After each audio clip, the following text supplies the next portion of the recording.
elle a déraciné un arbre géant pour le replanter au cœur de son village.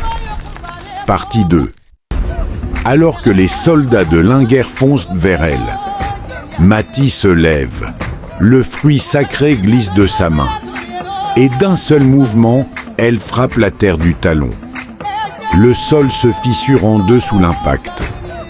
Une immense faille noire déchire le village sous les pieds des soldats de Linguère.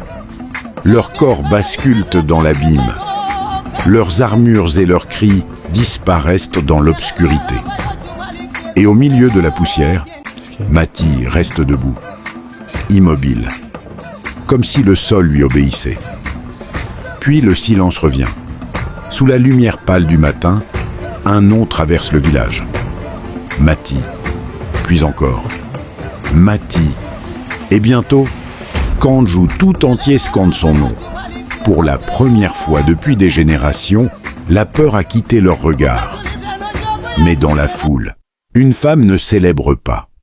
Tu as commis une grave erreur en déracinant cet arbre. Quelques instants à peine ces paroles prononcées, l'arbre de vie commence à faner. Ses feuilles noircissent sous le regard du village. Son immense tronc se craquelle comme du bois brûlé. Une obscurité écarlate engloutit le village. Mati comprend aussitôt que quelque chose ne va pas.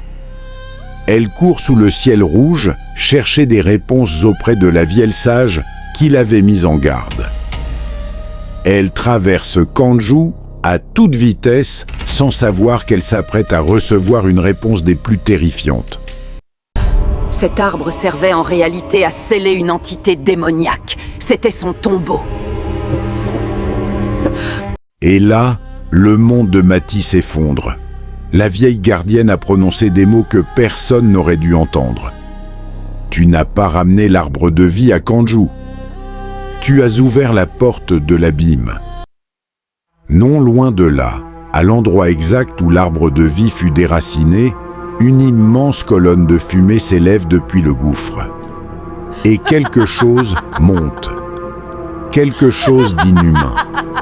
Quelque chose qui attendait impatiemment sa libération. Et ses premiers mots sont « Merci, Mati. Ton ignorance est ma délivrance. » Rendez-vous bientôt pour la partie 3.